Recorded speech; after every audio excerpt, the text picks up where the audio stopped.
नमस्ते।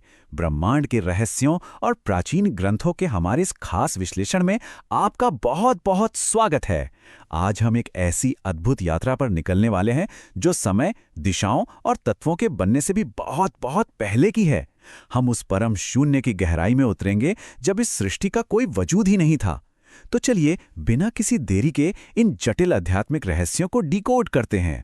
अब सबसे पहले एक बहुत ही गहरा सवाल उठता है। सोचिए, जब समय की शुरुआत भी नहीं हुई थी, तब उस परम शून्य में, उस अनंत सन्नाटे में आखिर कौन था?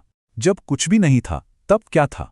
हमारे प्राचीन स्रोतों और ग्रंथों के अनुसार उस अनंत शून्यता में केवल दो शाश्वत सत्ताएं विराजमान थीं, सदाशिव और महाविष्णु। अब देखिए, जब भी शिव का नाम आता है तो हमारे दिमाग में तुरंत कौन सी तस्वीर उभरती है? हम अक्सर भगवान शिव के उस परिचित रूप की कल्पना करते हैं जो माता पार्वती, भगवान गणेश और कार्तिकेय के साथ कैलाश पर्वत पर बैठे हैं। ये वो रूप है जिससे हम सब बहुत गहराई से जुड़े हुए हैं और जिन्हें हम बड़े प्यार से भोलेनाथ कहते हैं।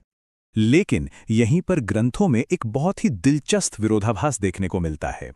एक तरफ हम नीले कंठ वाले शिव की बात करते हैं जिन्हें लोहित कहा जाता है, लेकिन दूसरी तरफ प्राचीन श्लोकों में परम रचयिता को कर्पूर गौरम कहा गया है, यानी कपूर के समान बिल्कुल सफेद। तो भई ये विरोधाभास क्यों? ये कपूर की तरह सफेद शिव आखिर हैं कौन? यहीं पर सामने आता है सदाशिव का रहस्य। ये जो कर्पूर गौरम यानी कपूर के समान श्वेत स्वरूप है ना, यही सदाशिव हैं। असल में सदाशिव शिव तत्व का वो सर्वोच्च और अव्यक्त रूप हैं जो हमारे इस ज्ञात ब्रह्मांड की सीमाओं से पूरी तरह बाहर निवास करते हैं। ये हमारे परिचित कैलाशवासी रूप से बिल्कुल अलग एक परम ब्रह्मांडीय ऊर्जा है। इसे थोड़ा और आसान भाषा में समझते हैं। ये परम शिव ऊर्जा एक स्पष्ट पदानुक्रम में बटी हुई है। सबसे ऊपर सर्वोच्च रूप में सदाशिव हैं, फिर उन सदाशिव से 11 रुद्र उत्पन्न होते हैं। और यहाँ सबसे बड़ी बात यह है कि जिस रूप की धरती पर आमतौर पर पूजा होती है, हमारे भोलेनाथ, वे वास्तव में उन 11 रुद्रों में से ही एक हैं। है ना कमाल की बात? सदाशिव की ये पूरी कार्यप्रणाली बहुत ही तार्किक और व्यवस्थित है। ग्रंथों के मुताबिक सदाशिव के 5 मुख हैं और हर मुख एक बहुत ही विशिष्ट लौकिक कार्य संभालता है। सद्योजात सृष्टि की रचना करते हैं, वामदेव उसका पालन करते हैं, अघोर संहार करते हैं, तत्पुरुष चीजों को छिपाने या आवरण का काम करते हैं और ईशान दिव्य कृपा प्रदान करते हैं। ये सब मिलकर पूरे ब्रह्मांड का शानदार संतुलन बनाए रखते हैं। और सदाशिव के इस परम रूप के साथ जो सर्वोच्च शक्ति विराजमान है, वे है महागायत्री। ये देवी पार्वती का सबसे विशाल और सर्वोच्च स्वरूप माना जाता है। सदाशिव और महागायत्री मिलकर उस शुरुआती ऊर्जा का प्रतिनिधित्व करते हैं जहां से सच में हर एक चीज की शुरुआत होती है। अब जरा इस बात पर गौर कीजिएगा, क्योंकि ये वाकई दिमाग घुमा देने वाला है। दक्षिण भारतीय पौराणिक कथाओं में ये पैमाना और भी ज्यादा अकल्पनीय हो जाता है। वहां महासदाशिव का वर्णन है जो इतने विशाल और लोकप्रिय हैं कि उनके दर्शन करने के लिए आने वाले ब्रह्मांड के देवता अक्सर आपस में ही टकराने लगते हैं। 25 सिर, 50 हाथ और 75 आंखें, ये भव्यता हमारी सोच से भी परे है। भाग 2, श्री हरि विष्णु का रहस्य। आइए अब अपने परिचित पालनकर्ता के स्वरूप से थोड़ा आगे बढ़ते हैं और इस रहस्य को सुलझाते हैं। आमतौर पर ब्रह्मांड के पालनकर्ता की जो शांत छवि हम देखते हैं ना, वो सिर्फ एक ऊपरी सतह है।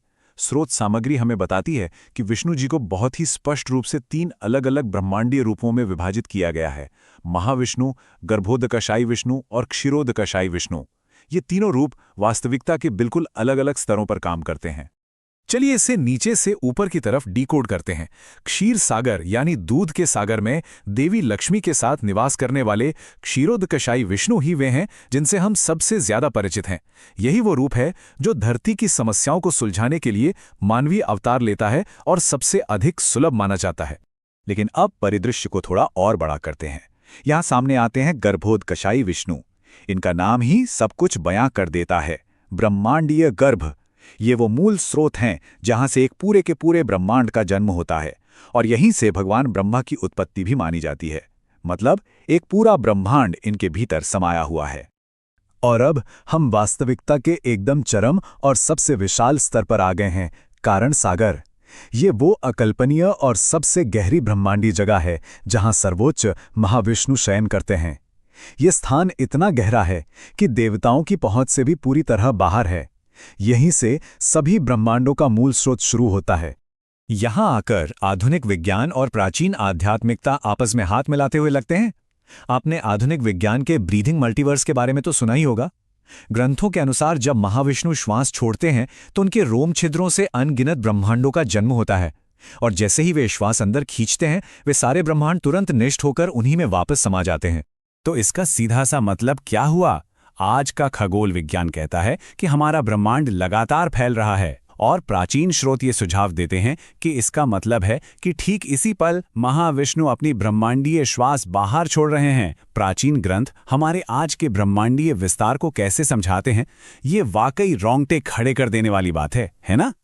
अब इस पूरी विशाल संरचना को समझने के बाद एक बहुत ही ऑब्वियस और बड़ा सवाल दिमाग में आता है।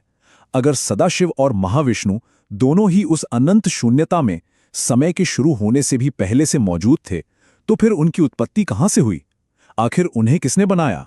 इन सब का अल्टीमेट सोर्स क्या है? स्रोत सामग्री हमें एक और भी बड़ी, एकमात्र सर्वोच्च सत्ता की ओर इशारा करती है, जिसे पूर्ण ब्रह्म कहा जाता है। यही वो परम सत्य है जिससे सदाशिव और महाविष्णु दोनों प्रकट हुए हैं। तो क्या उस असीम पूर्ण ब्रह्म को कभी कोई पूरी तरह समझ पाएगा, या ये रहस्य हमेशा के लिए हमारी समझ से परे रहेगा? आप इस बारे में क्या सोचते हैं? इस खास विश्लेषणात्मक यात्रा में हमारे साथ जुड़ने के लिए आपका बहुत बहुत धन्यवाद।